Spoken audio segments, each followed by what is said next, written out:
Hey y'all, and welcome to PolitiBrawl. My name is Brian, and this is probably the most heartbreaking story I've heard in a long time. And what Donald Trump does is absolutely touching. Hi, Mr. Trump. I was Miss Wisconsin USA in 2005. Okay. And I can see why. thank you. You have been, I just want to say thank you. You saved me in so many ways.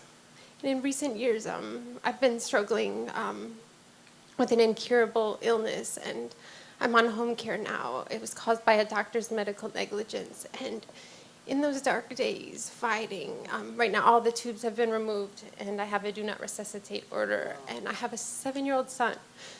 And in those days, in the hospital, I received from you a handwritten letter that said, "To the bravest woman I know." And I remember that. Yeah, I remember that. you, Such a wonderful, beautiful woman. I mean, just an amazing woman. And are you coming along okay? no, sir, but that's okay, because I'm here right now to thank you in person, and that was my biggest dream. That's probably the most heartbreaking story I've heard in a long, long time. But it's heartwarming in a different way, because what's about to happen shows the side of Trump that no one really gets to see, but the American people know it's there. And I'm glad every now and then we're reminded of what a soft side of a president is supposed to look like. And I wanted to thank you because through you and your organizations, my son, who is Mexican American, 7 years old, through your organizations and just being able to stand on that stage with you back in 2005, the outpouring of love that came from that ultimately provided my son, when he graduates high school, with a full ride to college. And that That's was great. because of you. And you know what we'll do? We're going to watch him. You're going to watch him, Tana. Tana, watch him. And, We're going to be watching your boy, okay? But you're going to hopefully be around. You're not going to have anybody watching. You're going to hopefully be around. Those doctors are going to be so wrong. And my But son, we'll be helping you. so we thank you. God bless you. And just, he's a Mexican American. And you, because of your efforts, have sent him to college. And I've been writing letters to him for when I'm in heaven to tell him that what you've done for him, now he has a great responsibility to pay it forward, just as you have done for us. And I can't thank That's you. so nice. Thank you, honey. Thank you. I'm sorry. I have to go down and say hello. Is that okay?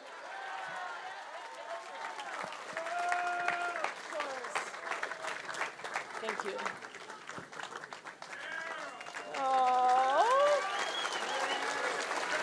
You know, at first I thought this is just a heartbreaking story, but no, it's quite honestly the opposite. It is a heartwarming story. This is a story of a woman who is basically kept going because of the kindness and gratuity of Donald Trump. And you don't see that from him too often. It's not part of his persona. He's supposed to be that tough guy from New York. He's supposed to be projecting something that that a lot of people really lack, and it's this macho strength of showing that I'm better than you, I'm more dominant than you.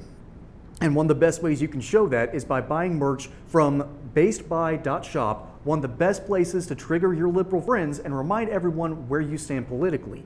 But where Trump stands on this, he wants that projection to show, but every now and then, you need to show your soft side, and this is exactly what you're supposed to do. It's hard for me to put myself in this woman's shoes and walk around in them for a little bit. It's something I can't possibly wrap my mind around. To know that my death is imminent, but I have hope for a whole multitude of reasons. And one of them here is the hope provided by a man that the world is telling you to hate. And that hope is something that can keep a person going for much longer than the emotions of fear or the emotions of rage. It's hope that is one of humanity's greatest strengths. And Donald Trump was able to provide this woman hope and even provide for her son. This is just an amazing, heartwarming story that deserves to be shown more and more often, particularly this time of year. around Valentine's Day. It's still dark outside. It's hard to have hope during the winter months, seasonal depression and all that. But there is hope for America. There is hope for the future.